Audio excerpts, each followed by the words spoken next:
I would like to welcome you to our today's session on LCMS data processing with mzmine and downstream application. My name is Katerina, and together with my colleague Federico, we will guide you through today's session. We are both part of Tomáš Pluskal's research group at the Institute of Organic Chemistry and Biochemistry in Prague. And our group develops computational methods and workflows for metabolomics and mass spectrometry data analysis. And we are also closely related to mzmine because we are involved in the development of mzmine. In fact, mzmine started as a PhD project of our PI, Tomáš Pluskal. Before we start, I just have a quick check. Is there anyone who didn't receive instructions email? Amazing.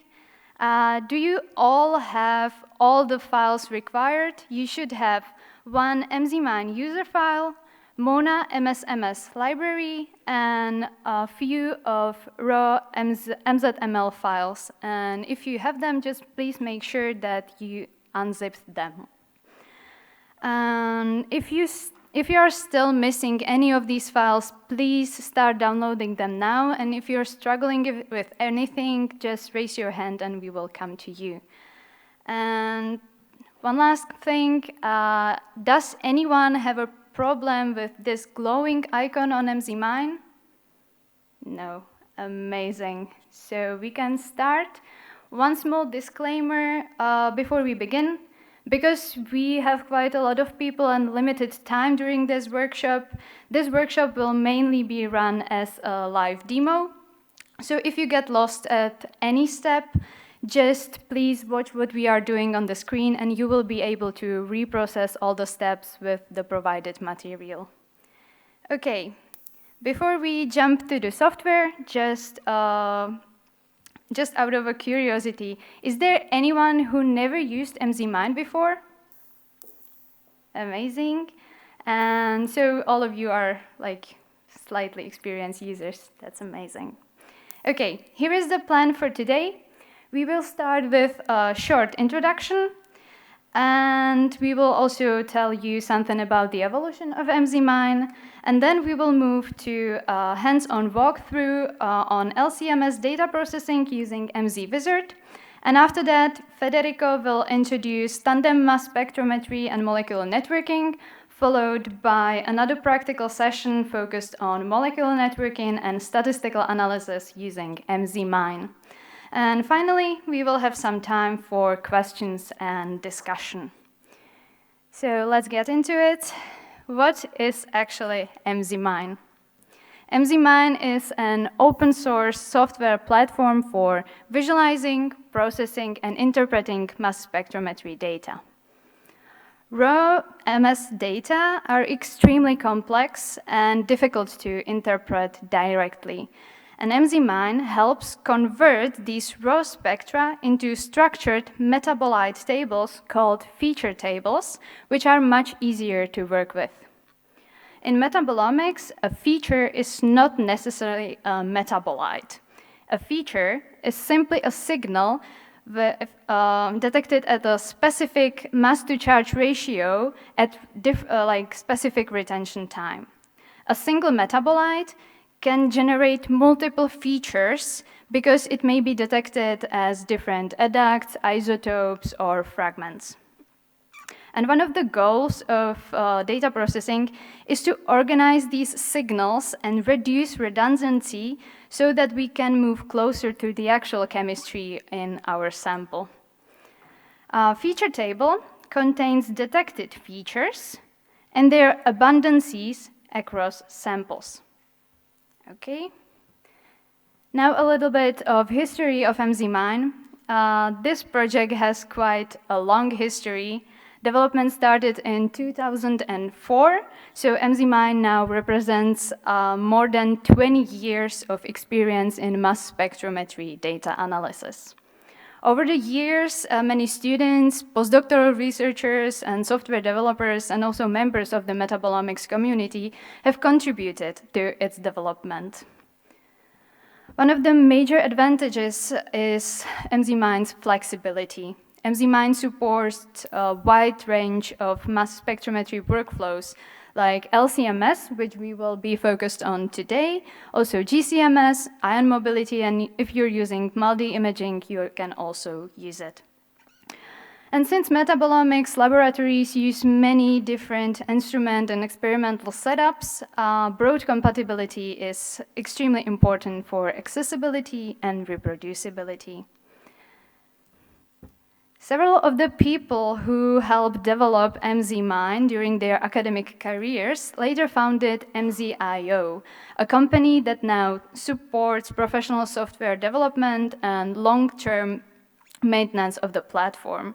Importantly, many of the people behind MZIO are former mzmine developers themselves, including former PhD students and postdocs.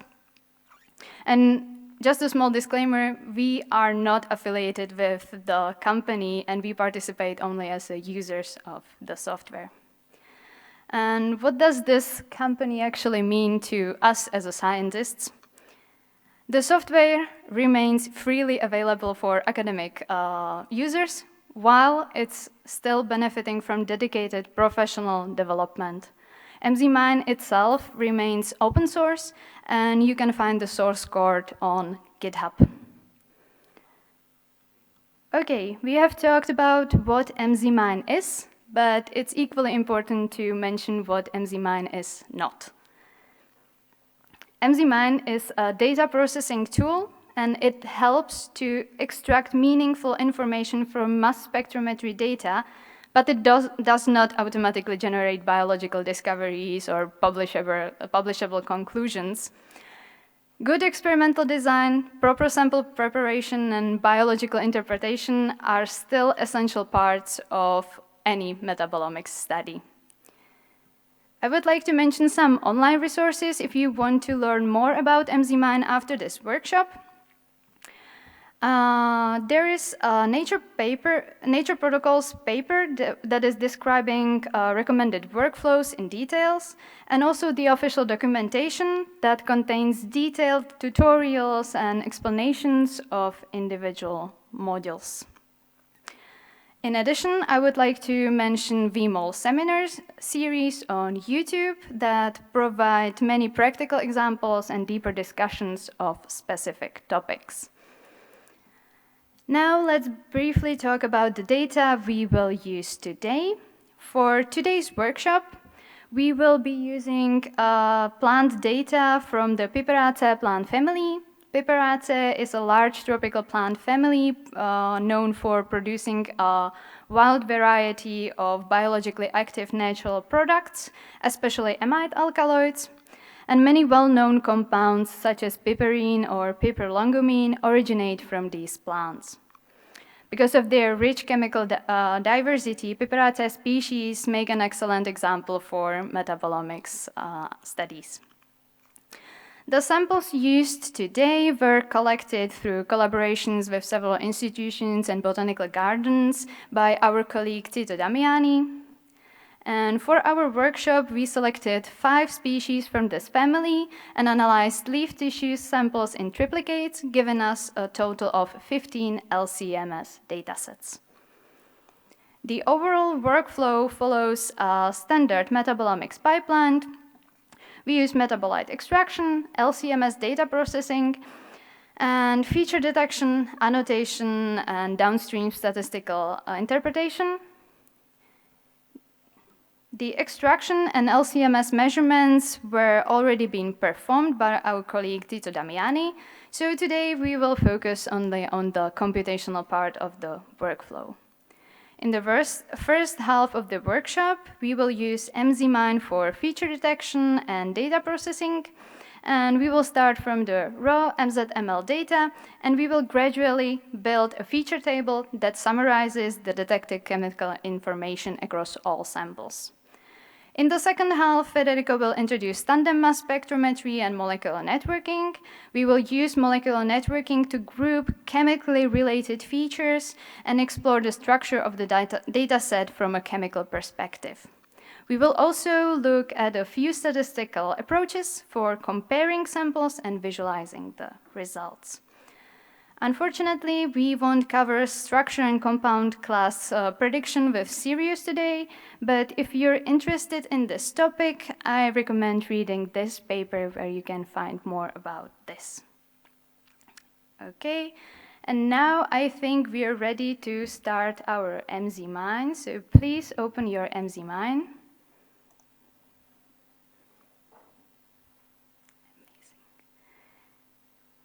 Okay. Now you can see the main mzmine window. The main window consists of 4 main building blocks. On the left, we have MS data files and feature lists tab, where all imported raw data files will appear. Also, all imported spectral libraries will appear here, and all the generated feature lists will appear here, and you can explore it from here. Then we have main content page, where we can visualize our raw data, chromatograms, spectra, feature lists, and all the other outputs. And at the top, we have the main menu containing all processing and visualization tools. Once you click on any of them, the drop-down menu will appear, and you can choose the exact tool that you want to use. And finally, at the bottom, we have the task overview, which shows currently running jobs and their progress. Now, mzmine can be operated in 2 different ways. The first option is manual processing, where you can run each module individually by clicking and configuring each step by yourself. You need to remember the exact sequence of the steps and also the parameters that you used for your processing. In my opinion, this approach isn't really reproducible and may lead to many mistakes because you can make a mistake in your notes or such. So we usually use the second option, which is called batch processing. If we click on project and then on batch mode, this batch queue will appear. Batch improves reproducibility and makes the workflow easier to share with collaborators or your co-workers or reviewers. And it also reduces the risk of introducing inconsistencies between the analysis. A batch file is essentially the recipe that mzmine follows to process the data. Here you can see that we have a set of steps that mzmine will do in order to process our data. If you're interested, you can add any of the tools that are listed here. Then you can save your batch, or if you already have a batch file, for example, from your colleague, you can just load the batch file and use it directly on your data. Now I will show you an example of batch file. It looks like this.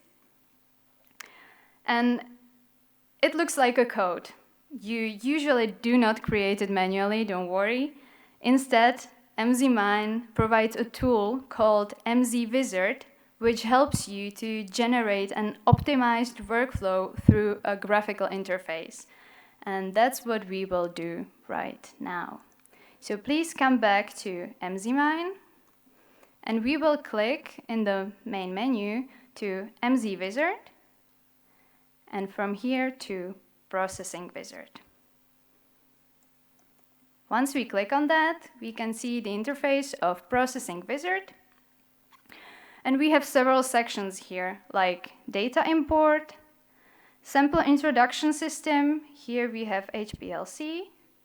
Then we can see ion mobility, which is here, now blank. MS instrument, here, and also here. Now, then filters, annotation, and workflow settings, like if you want to use DDA or DIA. For most users, the default parameters that are listed here in mzwizard, once you click on any tab, are a good starting point and are sufficient for routine processing. Okay, the first thing that we need to do in mzwizard is to set up the instrument configuration that we used to collect the data. In our case, we used UHPLC and Orbitrap. So we will go to Sample Introduction System. We will click on it. Now the drop-down menu will appear, and we can choose UHPLC. If you use MALDI, then in your lab, you will click on MALDI. You can choose whatever you want. Now we will use UHPLC. Now we see that the icon changed, and also the tab here changed, because we have different parameters to different types of instruments and such. Here we have ion mobility systems. You can choose TIMS if you use it in your lab, but we don't use anything of these, so we will leave it blank. As a mass spectrometer, we used Orbitrap, so we will click on that. Okay, and then we can also choose whether we want to use DDA or DIA. DDA stands for Data Dependent Acquisition, DIA, Data Independent Acquisition. We will use Data Dependent Acquisition today. Okay. Now that we have set it up everything according to our instrument, we can move to the exact parameters. We can go to Data Selection, and here we will import all our raw data files. You can either drag and drop your files from your folder where you saved it, or you can click on Select Files, find the exact location of your raw files, and select them all. Click on Open. Now all the raw data files that we selected are listed here. And in addition to mzml files, we can also import a metadata table.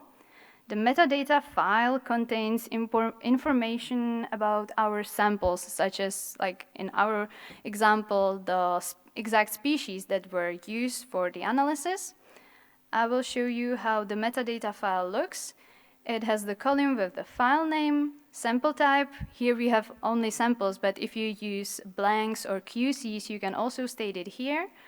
Runtime, and now here we have the exact species that are in the sample, but you can use treatment groups or replicates or other experimental variables. These metadata files come useful later during statistical analysis and also visualization. Okay, now we will upload the metadata file by clicking on this square. And again, we will select, go to the location where everything is saved, and click on metadata. Now we have all the data uploaded into MZWizard, and we can move to UHPLC section.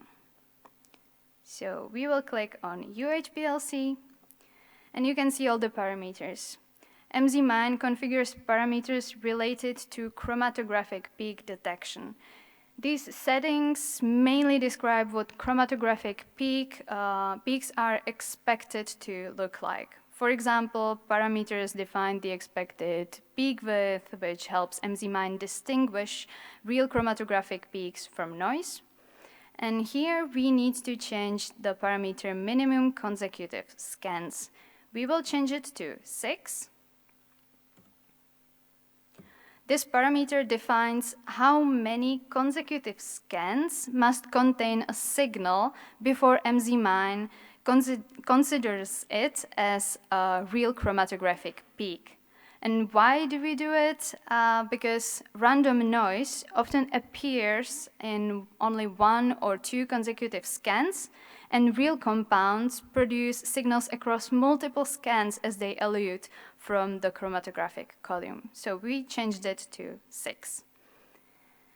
Now we will move to Orbitrap, and the most important parameters here are mass accuracy, of course, noise threshold that you will see in your data, and minimum feature height. That we will change right now. we will change it to 1 e to the 6th. Okay, minimum feature height is the minimum signal intensity a feature must reach to be reported in mzmine feature table. Because mass spectra always contain background signals and electronic noise, and setting a minimum height prevents mzmine from reporting extremely weak signals and that are unlikely to be reliable. Now we will move to filters selection. And these filtering steps are used to remove signals that are unlikely biologically meaningful. We in our dataset had triplicates, so we will change minimum aligned samples at least 3. This parameter defines the minimum number of samples in which a feature must be present to be kept at the final feature table. Okay, and after this, we can move to Annotation tab. In Annotation tab, you can upload any spectral library that you want. If you have your in-house spectral libraries, you can upload them here, or by clicking on this, you can download, for example, GNPS spectral library or MSNlib, which Federico will talk more about during his Tuesday session. Here for this workshop, we will upload the Mona MSMS library by clicking on Select Files again and clicking on Mona. Okay. Mona is a large spectral library containing experimentally measured fragmentation spectra of known compounds, and we will use it for this workshop. During annotation, mzmine compares our experimental MSMS spectra against reference spectra in the library. It is a sufficient, if a sufficiently similar match is found, the feature can receive a putative compound annotation, and that we will see later. And finally, we will also change some parameters in DDA workflow selection. As I said, DDA stands for Data Dependent Acquisition, and in this approach, the instrument first records a full MS scan and then automatically selects a few of the most intense ions for fragmentation and MS-MS analysis. At this stage, we only need to specify the export location where the results will be saved. So, please click on Select, find your desired location. I will, for example, save it here. Name it as you want. I will name it as Results. And that's it. Now we are almost done with our batch. The only thing that we need to do is to click on Create Batch. If you want to save these presets for later, then you can do so. I will just click on Create Batch, and now you see that mzmine created the recipe that it will follow for processing our data. At the end, we have also this step, and mzmine will also save this batch. So if you want to reprocess the data later, you can just click on Load and upload the batch that we created right now. Now we will click on OK. And in the taskbar, we can see that our batch is already running. We can also double check it in Tasks bar, tab. If you don't have this Tasks tab, you can click on Windows, Task Manager, and you can choose whether you want to see your Task Manager in the main window, external window, or as a tab like I do. Now we can already have a look at the MS data files tab, and we can see that we have 15 files uploaded. Since we uploaded also metadata file, we have the files grouped by the species. If we want to group it as sample type, we can. If we had like different type of samples like QCs or such, we would see different groups. For now, we can leave it on species. In libraries, we have the Mona MSMS library uploaded. And in feature lists, we have our final feature lists. Now we have like 2 feature tables.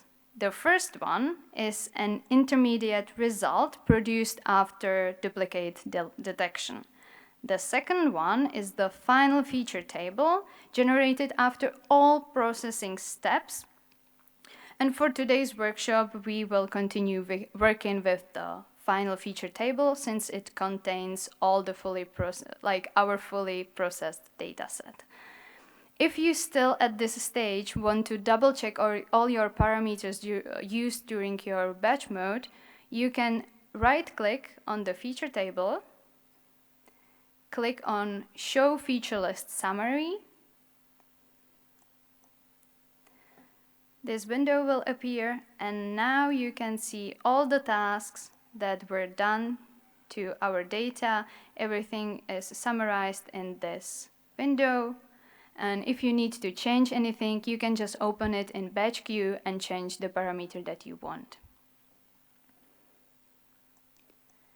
For now, we will open our final feature table, which is the one with the longest name. We will just double-click on it, and this dashboard will appear.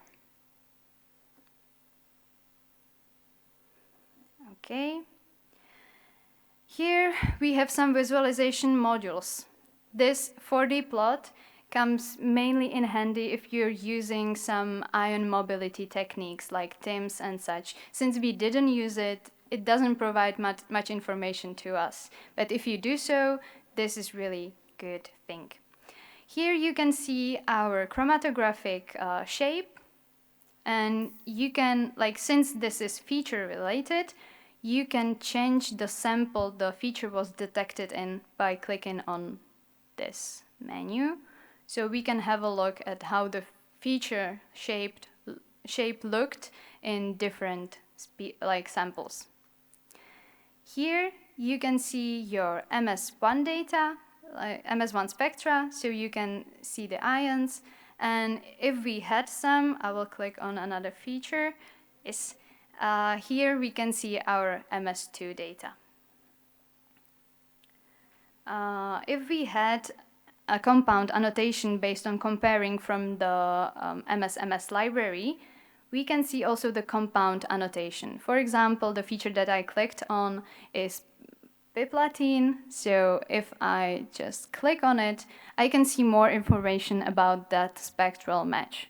So here is the score, and Fede will talk more about these scores. Name of the compound, its formula, ion type, and such. You can also explore ion types, main adducts, and if there are any possible ion source fragments. Apparently, for this compound, we have 8 possible in-source fragments. Now we can move to the feature table itself. And here we can see the table. Each row represents a detected feature, and each column contains information about that feature, such as retention time, mass to charge ratio, area, height, and so on. We also, if we scroll to the right, we can see the abundances across all the samples that we put into our data set. You can also add some columns by clicking on this plus right on the right side. So if we click on this plus and we want to add some information to our feature table, we can click on it here. So for example, if I want to see, for example, feature retention time, I can click on it, and vice versa, like if I don't want to see the hide box plot, I can unclick it here and the feature table will automatically change according to my selection. One more interesting thing in the feature table before I pass my word to Fede is this preferred annotation. During the spectral annotation step, the mzmine tried to match our spectra to library spectra. So if I clicked on prefer annotation just to sort the annotation by the name, we can see that we have these compounds annotated by using spectral libraries. And if I double click on the structure,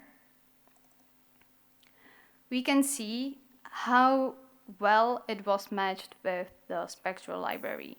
And we can also see more information about the exact compound, like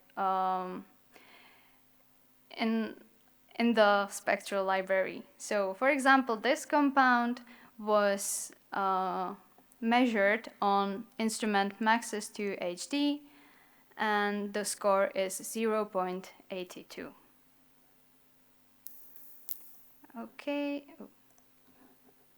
I will just close this for now. And now that our data is processed, we will move into molecular networking and statistical analysis.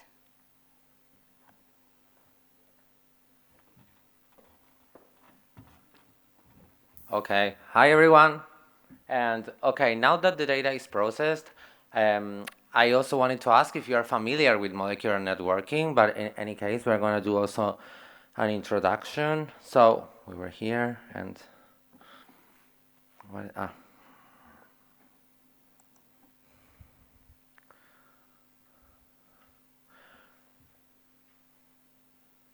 So what we're going to do now is go into molecular networking. So the first question will be, what is molecular networking and how is it built?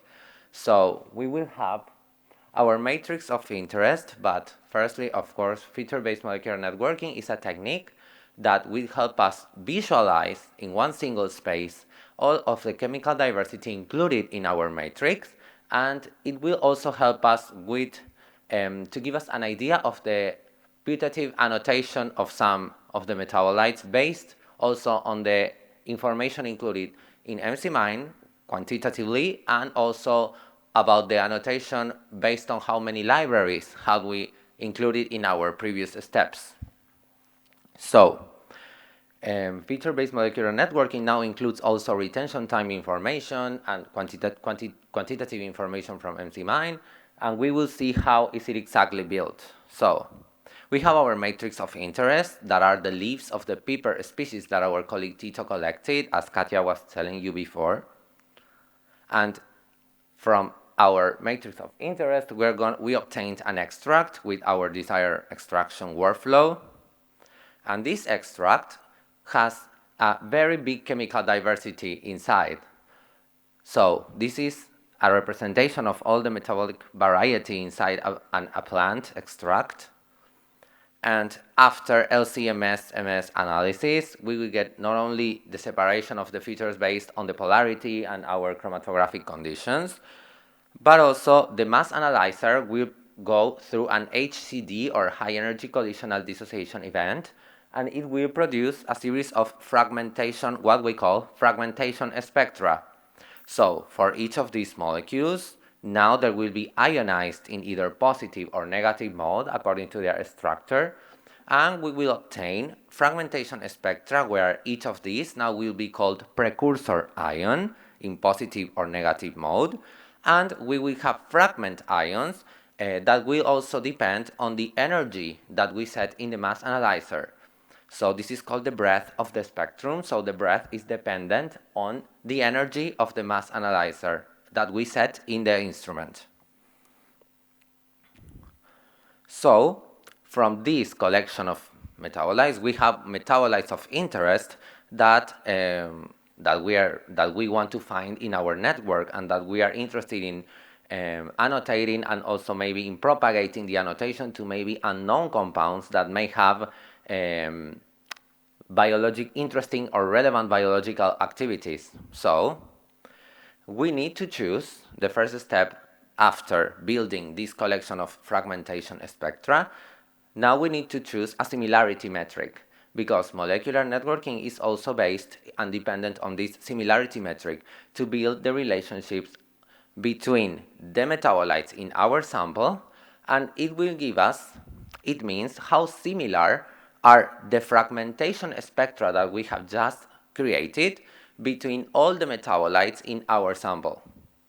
So, how do we do this? We will have our experimental spectrum here, and the library or the reference spectra or even another metabolite of the network here. And we will see that some peaks are shared between these two metabolites. So here, this is what is called cosine similarity, because it measures the similarity between two fragmentation spectra based on threshold or on a range of mass that we set in mzmine. So here we can see that based on the number of matching fragments between both compounds, we have a final score that is the score you will see in mzmine in your network. Then a few years later or later on, this was a new similarity metric was created, because we can also see that some other signals are shared between these two compounds, but that the only difference between them is a neutral difference between the precursor ions. So these signals are also part of the structural matching, and because the shift between them is always the same difference. So that was called modified cosine similarity, and it outperformed cosine similarity. So now mzmine can give us both metrics, and you can see in the results which signals were matched by cosine similarity and which were matched by modified cosine similarity. So we're going to use this one. In fact, when you created your molecular network in the previous part of our workshop, you already were using this. But mzmine gives you the possibility to change between these two or other similarity metrics that you can also find in the bibliography and choose the one more according to your applications. So now each of the precursor ions in each of the fragmentation spectra of each extract of each of the samples will be represented by what we call a node, that is this dot here. So, here. And we will see initially the exact mass of each of the nodes. For example, these nodes belongs to this polyphenol called galangine, and we also know the formula in positive ion mode and the mass in positive ionization mode. So, since our extract was full of metabolites, now you have to think that each of the metabolites will be represented by a single node. So, how do we know if they are structurally similar or not? Well, after choosing the desired similarity metric, of course, as I was saying before, each of the metabolites will be with their own exact mass. And now, after the decision of the similarity metric and the application of it, they will be connected by these lines called edges that we will see soon on mzmine. These edges contain the mass difference between each of the nodes, and also the thickness of each of the edges is connected to the similarity between the nodes. So we have two very highly relevant information pieces in just one graphic representation. So, for example, later we will see it in mzmine. So now, for example, we can see that the mass difference between these two metabolites is 15.98, and that their similarity of the fragmentation spectra between these two nodes is 0.829. This metric goes between 0 and 1, so a similarity of 0.829 is highly similar. So later we can see, okay, a difference of 16 belongs to an hydroxyl group. So later on we can infer that the formula of this metabolite is, the structure could be this one, and the formula could be this one. More information about molecular formulas of each of the ions, and also the class based on natural product classifier or classifier algorithms, can be obtained if you run Sirius after running mzmine, and then you can overlay it into your molecular network to create a multi-informative molecular network. We are not going to cover today how to do this, but feel free to reach out during this conference, and we can discuss more about this, how to integrate all the class information and molecular formula of all of the nodes of your network, and how to visualize it. But we are not going to cover it here today. So later on, we see that the mass difference with other of the metabolites was, for example, 14. So 14 can be also a CH2 group. So we can go through our previous molecule, that was this one, and say, okay, the difference between this H and a methyl group is 14. So this might be the all-methylated version of this molecule. And also with a high similarity of the fragmentation spectra. A high similarity is expected because, as you can see, the core skeleton of all these metabolites is the same. We are just making the metabolites, the only difference is these substitutions here in this ring. So then if we continue with this analysis, we can see, and we can start propagating the putative annotation of the network like this. Also, for example, you can fall into this where the difference between two metabolites is 0, and the mass difference is very high. And it can happen that these metabolites were isomers. So the OH groups will be placed in different positions of the ring, like here and here, for example. So that can also happen, and you will see it in your network as well. So if we go back to mzmine, right.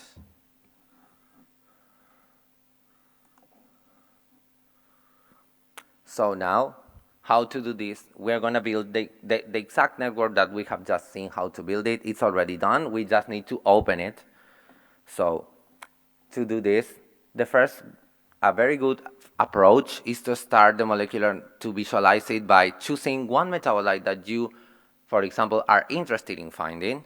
So in this case, another good feature of mzmine is that you can use this bar down here to go across all the metabolites and compounds that you have extracted previously. So in this menu, you can sort your table by compounds, major ions, or feature rows. And another good feature of the new version of mzmine that was released just a few weeks ago, and is the one we are using today, is that you can now visualize compound rows, but also total rows. It's because all the compounds now in the table are grouped, and you can see here when you see compound ID and this table here, and you can see if many adducts belonged to the same compounds. Just by clicking this, you will see a list. For example, if no other adduct was detected, you will see just one row. So one row belongs to one compound. So when we want to find our metabolite of interest, we can find it by many ways. We can once we know the ID, we can use this bar. If we know the mass to charge ratio in the ionization mode that we did, and in this case, all the samples were analyzed in positive ionization mode, we can type the mass to charge ratio, here.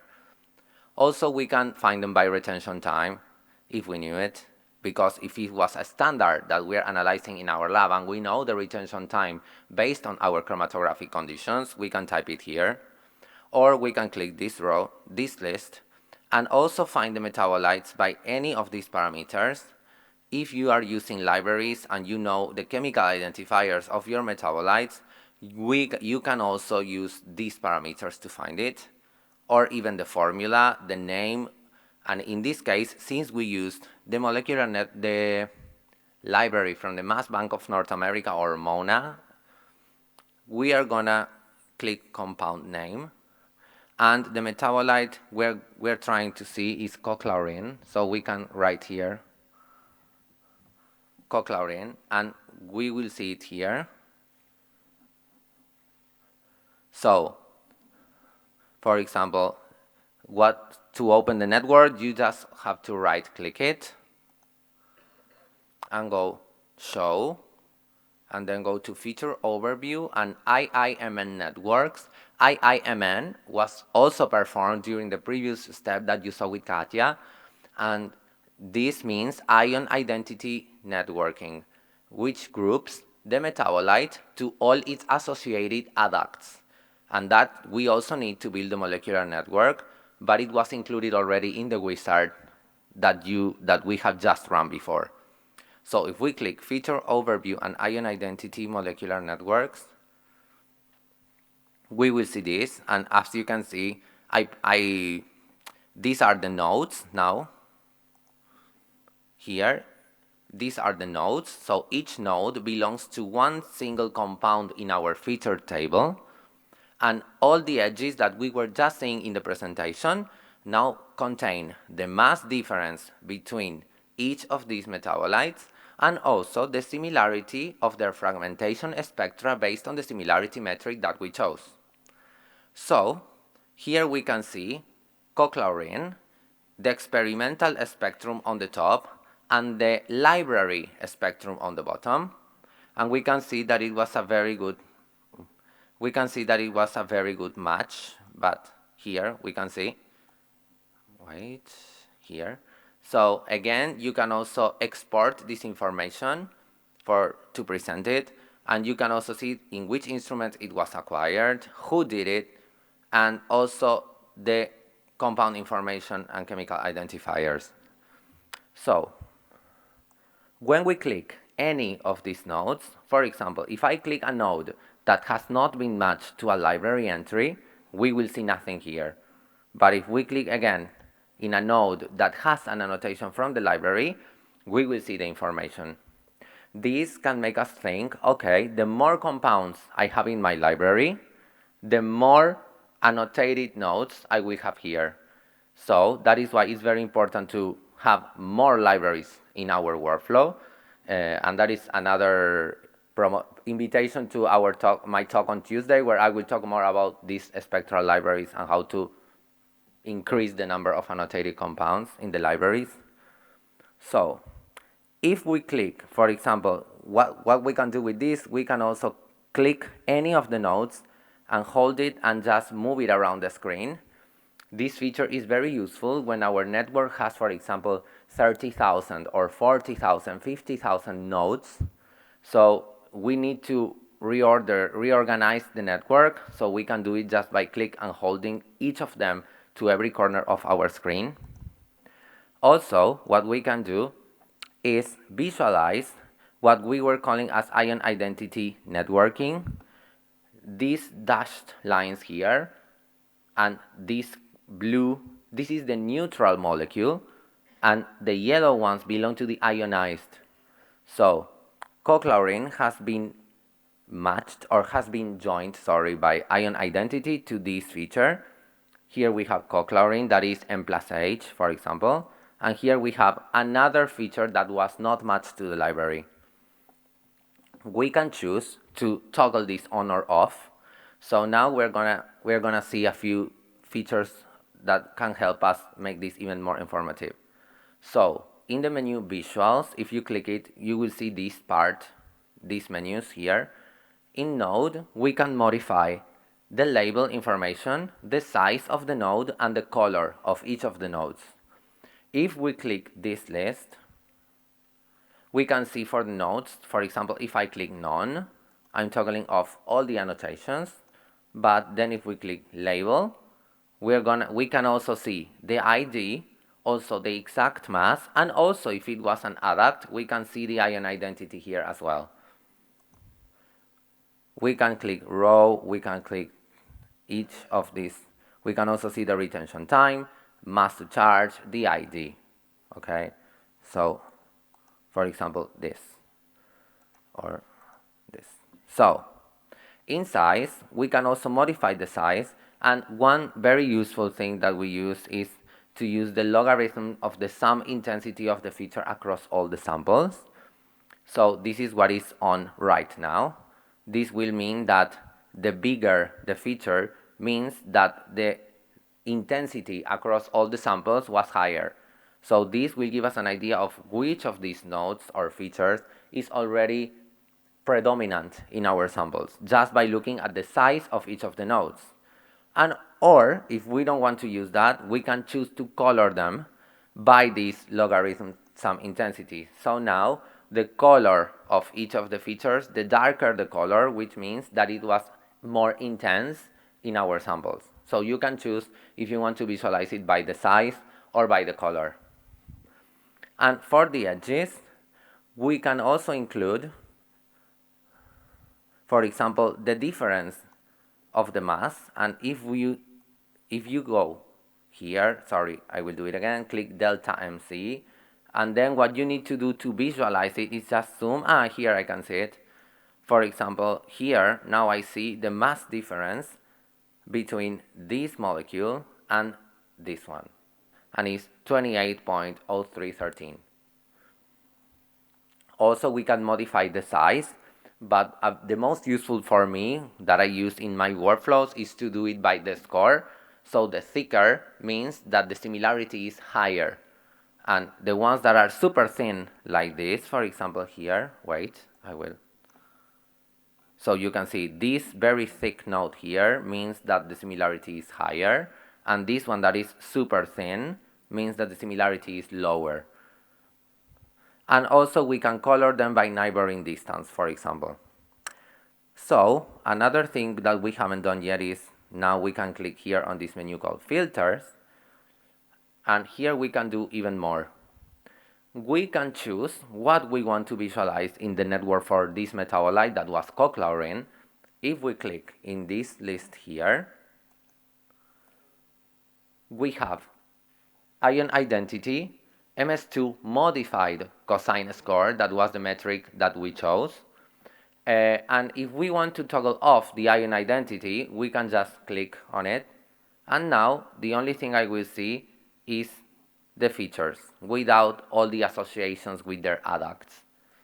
If we applied more than one similarity metric, we will see them listed here. In this case, for today, we only did modified cosine.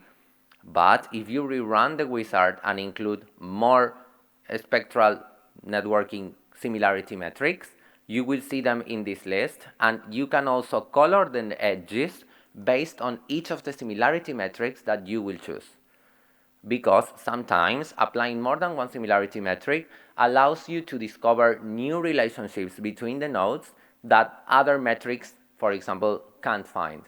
So I always, for example, in our workflows, we always use modify cosine and dreams. That is also available in mzmine. We can discuss more about later. You can reach out and we can see it. So we can also modify the size of the network just by toggling this parameter. So this is the number of neighbors of each of the ions. So now if we want to go or select just the immediate neighbor, we can go to 1 and focus. And you see, if you go to 1 and then click focus, you will see that now the network is smaller, but contains only the immediate neighbor of each of the nodes. If you go to 2, we will go back to the previous version, and if you go to 3, you will make it even bigger. So what can we do also here? A very interesting feature is, for example, we have cochlorine here, and here we have an isomer. You see, the mass difference between this is 0, and as I was saying before, because they were both identified as cochlorine. And here, if we bring N-methylcochlorine and just press Shift, and another. You can just click one. I will do it again. Just click one and then hold Shift and click another node. And now you will see this black edge between both nodes. And if you click on Similarity tab here, you will see both spectra, and this line will show us which spectra is displayed on each of the parts of this plot. We will see that cochlorine is on the top and the other metabolite is on the bottom. Here you can see that the fragmentation between these two metabolites is very similar, highly similar. You can see also visually by seeing that this edge is very thick. It means that the similarity is super high, which is correct. And also, you can also see the signals that were aligned in blue, but also the signals that were related by a modification of the structure, like the modified cosine. So here you can see how modified cosine outperformed cosine similarity, so that the signals that are modified by this neutral loss between the structures gave even a higher similarity. In this case, since both were identified by our library, you can see that the only difference between both of them is the methyl group, because this is N-methylcochlorine and this is cochlorine. So the mass difference here will be 14. And also, we can see, for example, now if we go to this metabolite and we click all MS2 tab, we can see all the MS2 spectra that were found in our raw data about this metabolite. And that is part of what the most useful parameters you can use here. Also, the new version of mzmine includes this tab called Legend that is much more, it makes it even much more informative because it gives us, like, for example, I will go back to 2.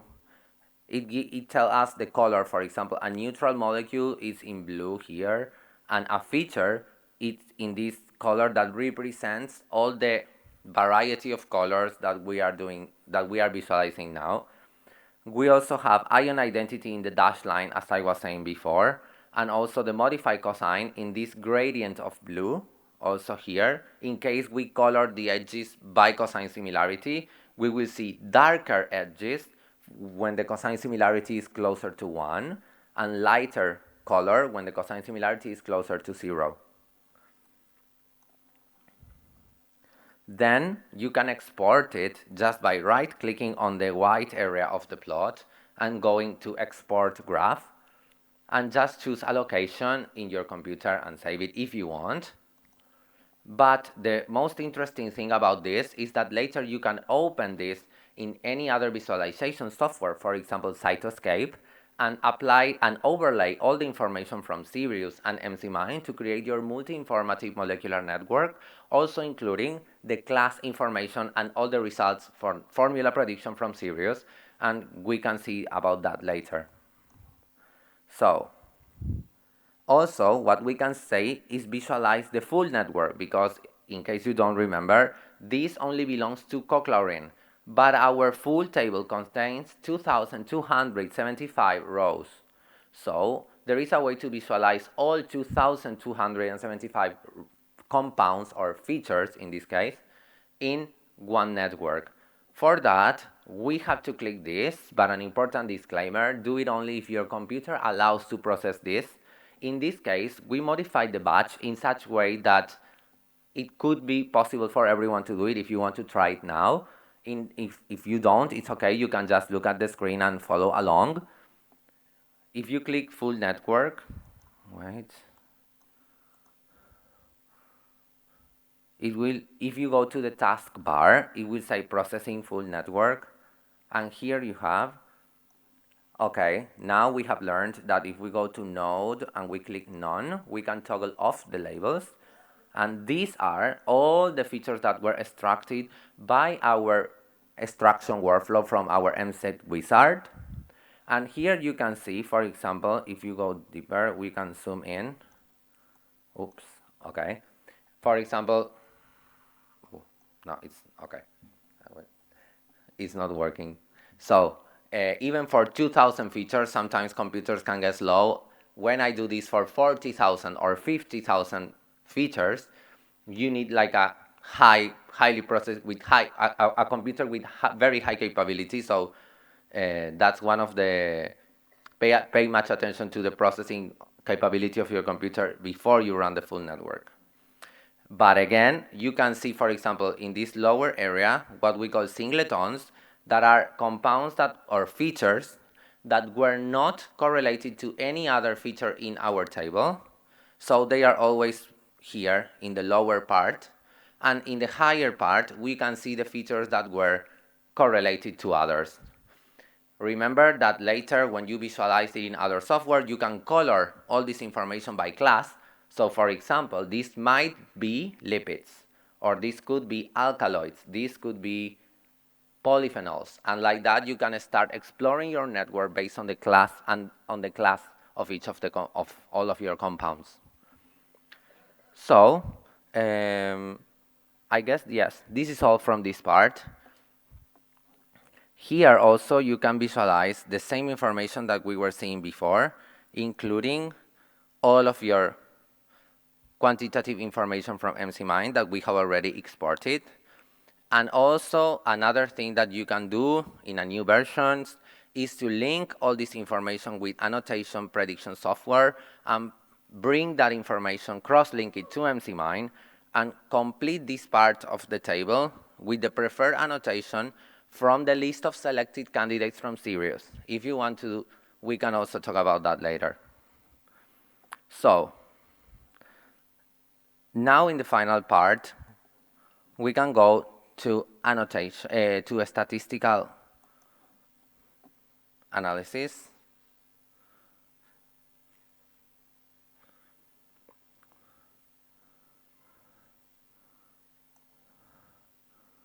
So, I will show it before. So this is how it looks, the final result after you overlay it. So there. So this is just an example. When we combine the information from Cytoscape, also from mzmine, and also from Sirius, and this is how it looks now. For example, here the nodes were colored by similarity, but choosing a scale between light green and dark blue.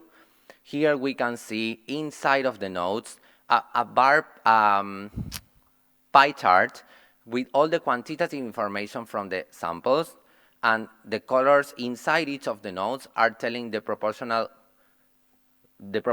the height, I mean the intensity of the feature in each of the samples represented as a pie chart.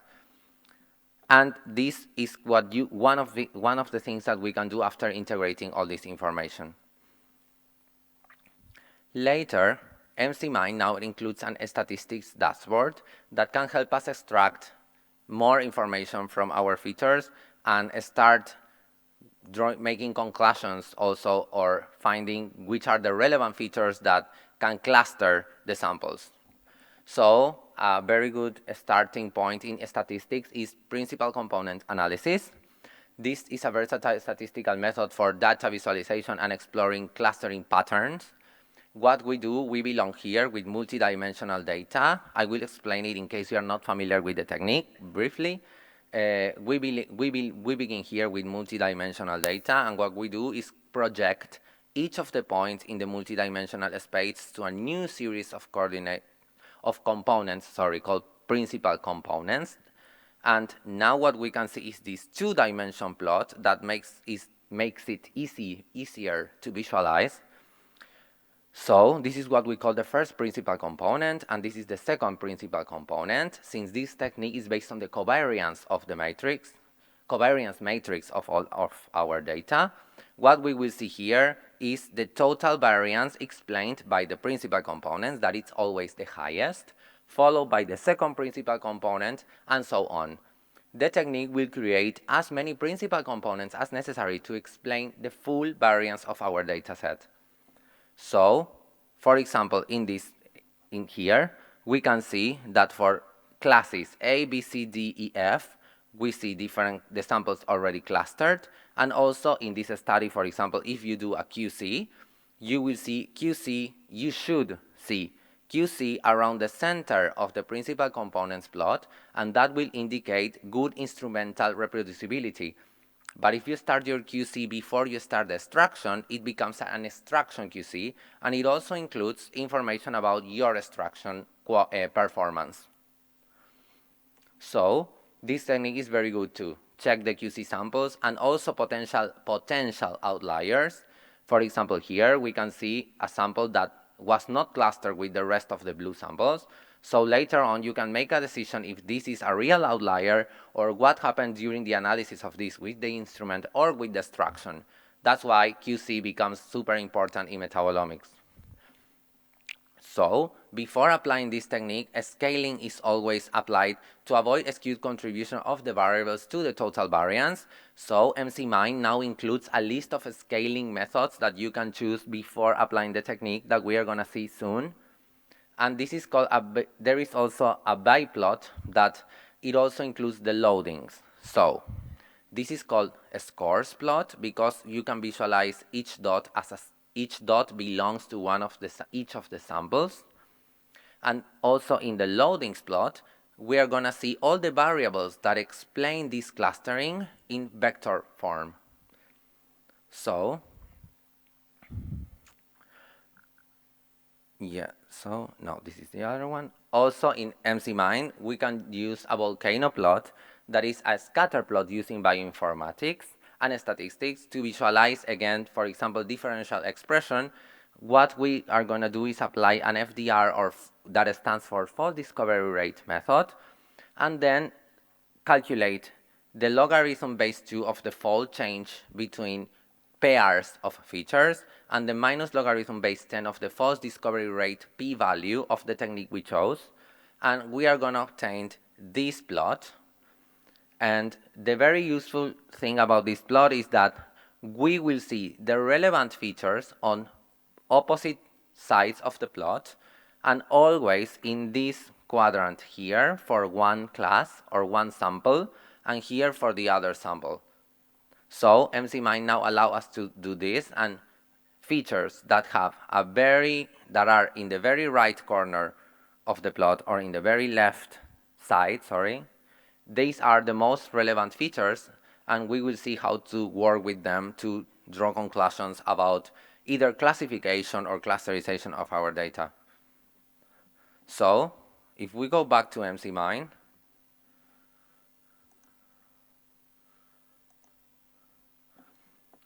first we need to go to the statistics dashboard. So, you can click here in features list methods and go to statistics and then statistics dashboard. You can either go to the dashboard or also apply volcano plots or PCA or one-way ANOVA test individually and separately. But in this case, we're going to go to a statistics dashboard, and we automatically go here. We fall here. The techniques are here, PCA and volcano plot.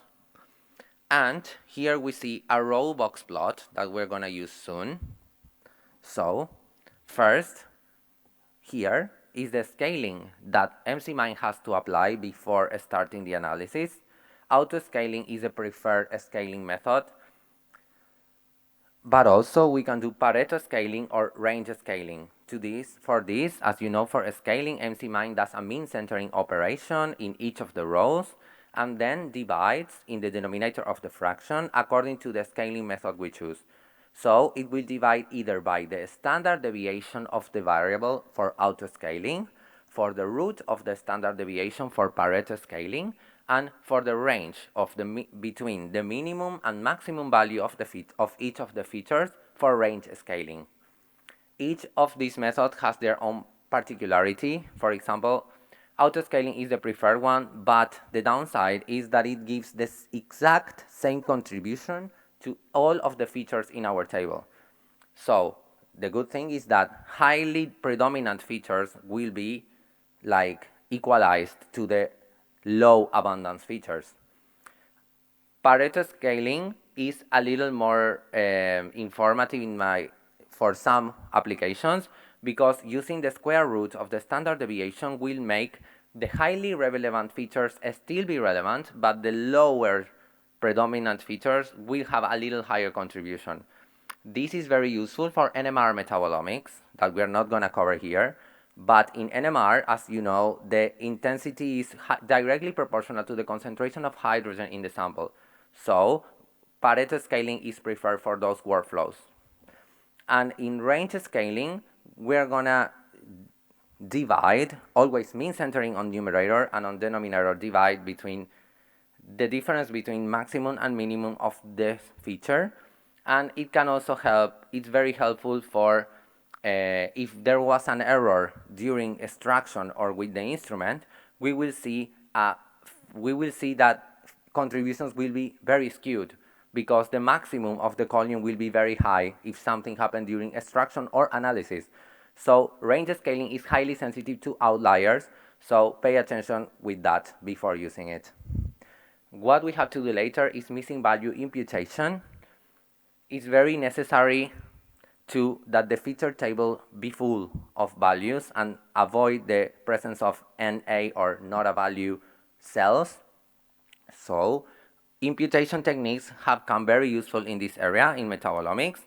What we can do is go absolute zero for all the cells in our feature table where the metabolite was either absent or below the limit of detection of our analytical system. We can tell it to go absolute zero, or we can use 1/5 of the minimum of the feature, that is the column in our table, or with the limit of detection of the technique, that is 1/5 of the global minimum of our full feature list. This goes only by column, but this goes by the full feature list. So in this case, we can stay with 1/5 of the minimum of each of the columns. Here, as I told you before, mzmine will obtain a the desired number of principal components to explain the total variance. And we can choose which of the components we want to use for our analysis. First, before doing that, we need to color it. So this is why using metadata was very useful.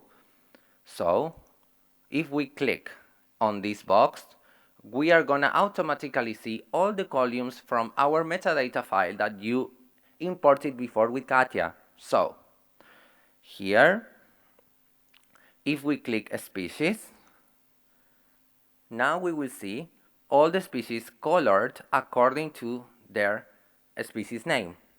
Why do we see 3? Because in our dataset we have 15 samples and analytical triplicates were done in this workflow. So now we see that each of the species is correctly clustered and that we have a very good extraction reproducibility because they are clustered together, and we can say that there were no outliers. mzmine does not include the Hotelling T2 square confidence ellipse yet, but the statistics dashboard is being updated, and in future versions we hope to include more and more features. This is also something I wanted to say, that if you want, you can also make suggestions in the documentation or on the GitHub page of features that you would like to see in future versions, and the developers are always in contact with and reading all the suggestions from the community. So that is very useful as well. So now we have our scores plot on the left side and the loadings plot on the right side.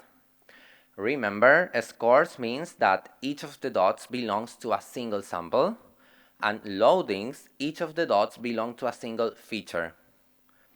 So, also another very good thing is that we can use these numbers here to say the total of the variance represented by the summation of the first two principal components. So this is the 28.9% and this is 24.12. So a good rule of thumb for multivariate statistics in metabolomics is that the sum of the total variance explained by first two principal components be higher than 50%. If not, it means that variance is like underrepresented by the first two principal components, and we need to use component 3, 4, 5, and so on to discover more patterns of clustering between our samples. So we can also do this by height, area, or normalized height, or normalized area, depending on our application and the structure of our data.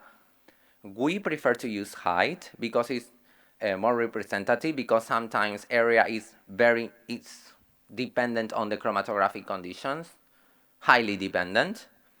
And here in the loadings plot, we have this legend that tells us if the feature is unknown or it does not have a match with our library.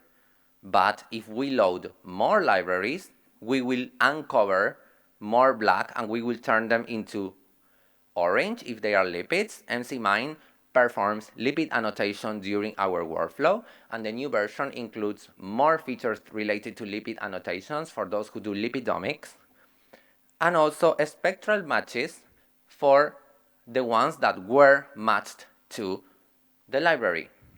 So now we can work with both plots, for example, like this. Piper nigrum is in this corner, upper right corner of our plot, and is clustered by component 1 to the right side and by component 2 to the top. So if we go to loadings plot, right side top corner, here, these features, if you can click any feature that was matched to the library, and we will automatically activate this box plot here, where we can see the green color of this sample here, and means that this feature is highly predominant in Piper nigrum, as you can see here by the height value that is e to the 7, is also present in this other Piper, fimbriolatum, and is directly absent or undetected in the rest of the species. Same we can do for this. So if we go to the opposite side of the plot, because this is separated by component 1 to the left side and component 2 in the top, so if we click here, now we can see that Piper sarmentosum, that is color yellow, this feature is highly predominant in this species and is also present in the rest of the species. And like this, you can start saying, or you can start drawing conclusions about which, for example, class of metabolites or which type of metabolites are responsible of the clustering. Remember that PCA is not a classification method because it does not include a mathematical model that will help us say this is a biomarker. We are far from that yet, but we can draw conclusions on which are the metabolites responsible of this clustering here in the scores plot. Later, you can go to OPLSDA, PLSDA, machine learning, and other metrics or methods that include mathematical support to say if they are biomarkers or not. So, for example, we can see that these three species are very good represented because the extraction was highly reproducible, but maybe not so well separated by these components, or so you can toggle the visualization from here, and if you visualize now versus component 3, you can see how component 3 clusters Piper fimbriolatum, Piper magnificum, and Piper katsura along the component. So now you can use this axe here to see this metabolite, and now you can see how Piper katsura has a highly relevant metabolite that is not present or undetected in any of the others. In this case, it's detected but very low abundance. So also you can use, in this case we didn't do a QC, but if you did QC or calibration and blanks, you can also visualize them in your scores plot, and you can also check the reproducibility of your workflow from your scores plots in your PCA. Then, if you click here, you can also save this plot, load another plot that you previously did. So, if you go now to volcano plot, And now we go to metadata column, and again click on species. Again, now we have the logarithm base 2 of the fold change between the species. That's why the plot will appear once we click here. If not, it will not have a species to compare. And then the minus logarithm 10 base 10 of the p-value after a fold discovery rate test. Another detail that I forgot, sorry, here, why we do this is because if you are working with GCMS data, imputation is necessary because transformation is required during GCMS metabolomic workflows, and the logarithms need to pick up a value from each of the cells of the table. So they can't contain like NaN, they need a number. That's why imputation is even more necessary for GCMS metabolomics workflows. So here now we can see, for example, which samples we want to compare. So we can click each of these boxes to select each of the species of our study. If we go, for example, here we are visualizing Piper katsura on the right and Piper fimbrulatum on the left. So here we have this. If we click this, but this metabolite was not matched to the library, but it means that this metabolite is highly abundant in Piper fimbrulatum and directly absent or undetected in Piper, this is katsura, and no, this is fimbrulatum, sorry. Black is fimbrulatum because the colors are here, and absent or undetected in katsura. And if we go to the opposite side of the plot, now we see in yellow or orange Piper katsura here, and absent or undetected in Piper fimbrulatum. Again, we have to choose a test type for this study. In mzmine, the selection of tests until today, it only contains these three. So this is very important. You have to know if your study contains paired or unpaired samples. So in a paired sample study, for example, in clinical metabolomics, a set of patients or control patients begin in a study, then they receive a treatment, and a few months later, you get a plasma or blood or urine test from the same patient. So those samples are paired. So you need to choose t-test. In our case, the samples come from independent plants from the botanical gardens, so they are unpaired. So later, when you decide your type of study, you have to know what is the distribution of the samples. So you have a Welsh t-test or a student's t-test. In metabolomics, it's highly likely that the distribution will not be normal. So we need to apply Welsh t-test that assumes that the distribution is not normal. So later we can choose by height, area, normalized height, or normalized area again, and again apply a missing value imputation like we did before.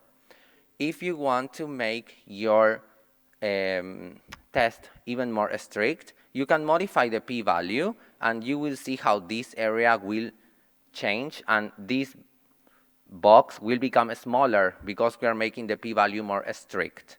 So you can also decide how strict you want the features that are present or absent in both of your compared samples based on the number you type there.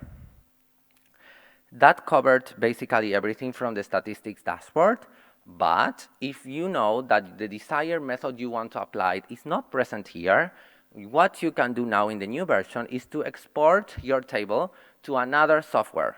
That is Metabolomics, that is another open software that you can use, and the good thing is that in how to find it quickly, because as you can see, mzmine has a lot of tools with a lot of menus here. If you press Ctrl F, you will access this menu that includes every single type of analysis included in this current version of mzmine. So what you can do here is just search. So now I want to export my data to Metabolomics. So what we do is just write Metabolomics, and here you have export for statistics in Metabolomics. So then you just will obtain a CSV file to your location, go to Metabolomics, that is open source on the internet, and just process your data with even more, like for example, heat maps, hierarchical cluster, random forest, PLSDA, OPLSDA, ANOVA, with more versions. You can use time analysis and many other software, many other multivariate statistical methods included in this. So I have a few minutes if you here. For example, yes, okay. So that comes to the end of our presentation, but here, wait. Well, so today we were introducing untargeted LCMS data processing, feature detection, compound annotation, and molecular networking, and we saw how to export the results to series and GMPS. If you are curious about series and GMPS or multi-informative molecular networking, do not hesitate to contact us. So now we invite Katya to the stage. So thank you all very much for being here this early on Sunday and for your interest on mzmine. Here are our emails, so you can contact us for any question. And also, we didn't want to forget that she has a poster that she will present on sessions on Tuesday and Wednesday. And if you are more interested about libraries and how to streamline the generation of public spectral libraries that you will be able to include and download and integrate on mzmine, I will give a talk in session 17 this Tuesday, so we hope to find you there and share all your doubts and questions with us. And thank you very much for coming. Thank you.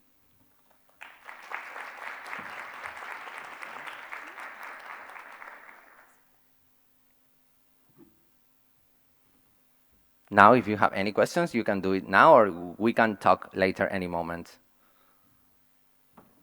Yes. Yes, please.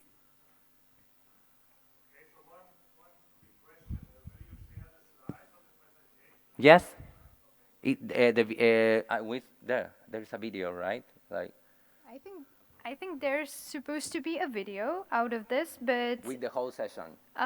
if you don't receive these slides from the Metabolomics, you can contact us and we can send it to you.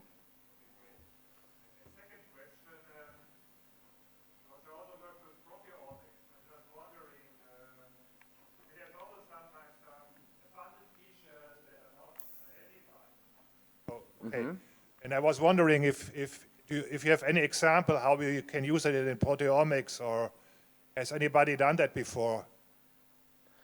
The platforms from proteomics, as far as I know, are different from mzmine because processing for proteomics is a little different than for this type of data. And in this moment, we don't have it. But if you want, we can contact you with our proteomics facility at IOCB in Prague, and they have everything, a lot of information about this, and they are working with very good workflows that could be useful for that application. Okay, thank you. No problem. A quick one is that what I understood from this presentation is that you need HRMS data for your molecular networking, if I'm correct. Sorry, which type? You need an HRMS data for executing the molecular networking exercise that you are doing. So did you ever try to do this sort of molecular networking on a single quad GCMS data? Will that work? Without fragmentation, you mean? With fragmentation, of course. Yes, high resolution, yes. No, high resolution, yeah. Yeah, okay. Yes. My question is on the minimum feature selection. So you kind of like put like 1 to the power 6. Then I think there was some information in the table which was below that threshold. How do you deal with that? Because you have. Yeah, you can have, for instance, where you have 1 to the power 3 as a actual value that has been identified for that specific features that you have annotated. What is happening behind those? I was thinking that if the height does not, like the feature, the settings itself is a cutoff. So anything that is below that, does not go through. Yeah. But then you see that, and how do you deal with that when you go to the statistics which was being presented again? Yeah, we usually set up this threshold based on our raw data. So if we see that our noise is up to e to the 5 or something like that, we just decide that we will cut it right there.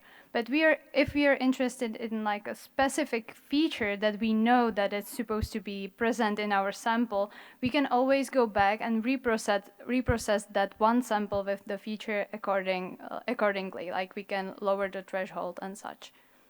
Yeah, my question was also like, do you delete when after you process, and then you see there are features that are below the cutoff that you had set?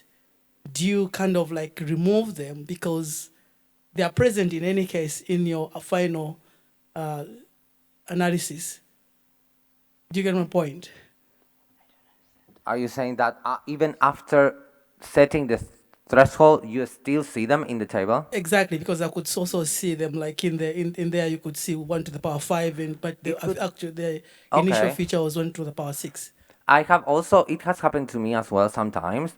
It means that even though the threshold, yeah, what I understood from that, but we can also contact the developers about this, even though the threshold was set like that, the feature was extracted because in any other of the parameters of the workflow, it met the conditions, but maybe didn't use the threshold as absolute condition, or maybe if gap filling was performed, the feature was rescued.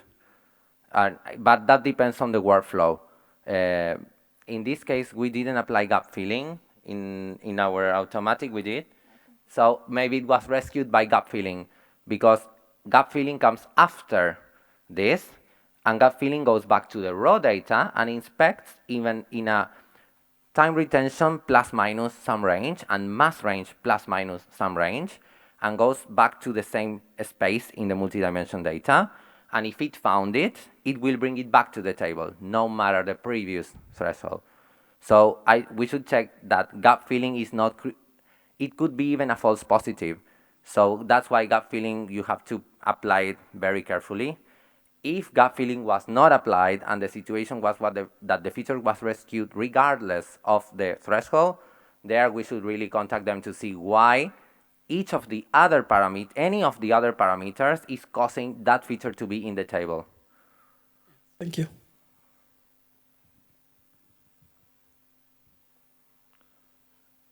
Can I have one question? Yeah, sorry, because the lights are It's here. blinding. Where are? There. Yeah. Thanks for the presentation. You mentioned the quality controls at one point, and with like long batches, at the end you have a loss of intensities most of the time. And do you have in the batch you present a way to use the QC to adjust the intensities in your samples? You can use QC to filter, yes, and adjust that. In one of the menus of the processing, you can use either QC, relative standard deviation, and also you can test, like, you want to keep samples in your feature table best if they are present in QC or not, and if they are higher than the minimum or 20% of the relative standard deviation of the QC, you can apply all that as well in the new version, yeah, in the newest versions. Okay, thanks. And then you can also control for the intensities of all. There good is, features. yes, Yeah, you okay. can do it also now even with the same algorithm as molecular networking, just for the filtering. You can do it twice. Once for molecular networking and once for the filtering, or choose QC or intensity or relative standard deviation. Thank you. Hello. Here. Yeah, they are. Thank you very much for the workshop. I have a question regarding the previous one based on GCMS with high resolution. Is it possible to select even what is the derivatization reaction before the analysis? I mean, if you are selecting alkylation or silylation or whatever Yes, in GCMS in after GCMS. derivatization. We haven't done GCMS processing yet, but for what I have read in the documentation, I think it's not possible. No, but in this sense, I honestly don't want to give a false answer here, but I think it's not possible yet. But you should check in one of the QR codes that we left here. There is the full GCMS workflow explained in the Nature paper. So there you will see if this is possible. I think it's not possible. We will have to investigate that. Thank Yes. you. But if I find it and later we can contact and I can give you a precise answer from the developers. Yes, sure. Perfect. Thank you. Excuse me, can I have one? Yes. Thank you for the presentation.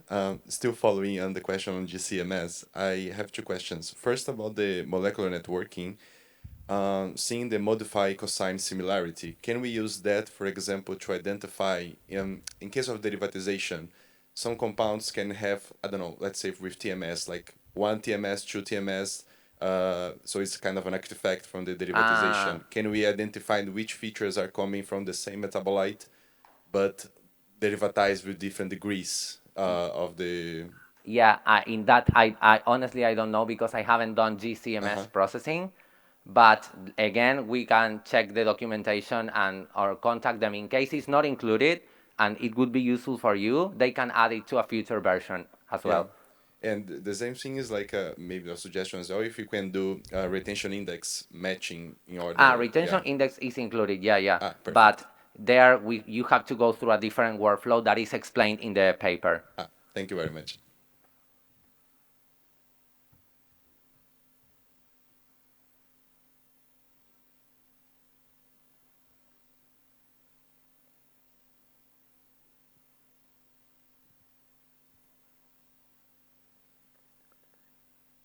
Yeah, hi.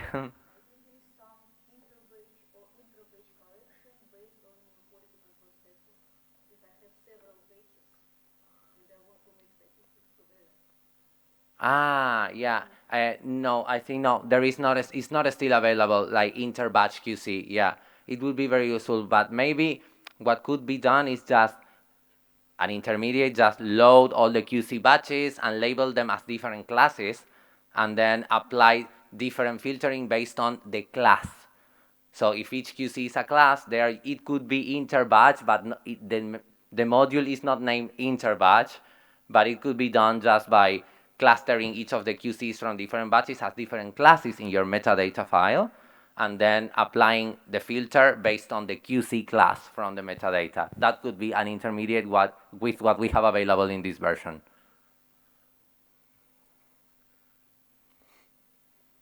This is blinding. Can't see anything. Sorry, I do this. It's blinding, but I want to see who is. If in case there is any other question, if not, we can talk later, of course. Okay, thank you very much, everyone.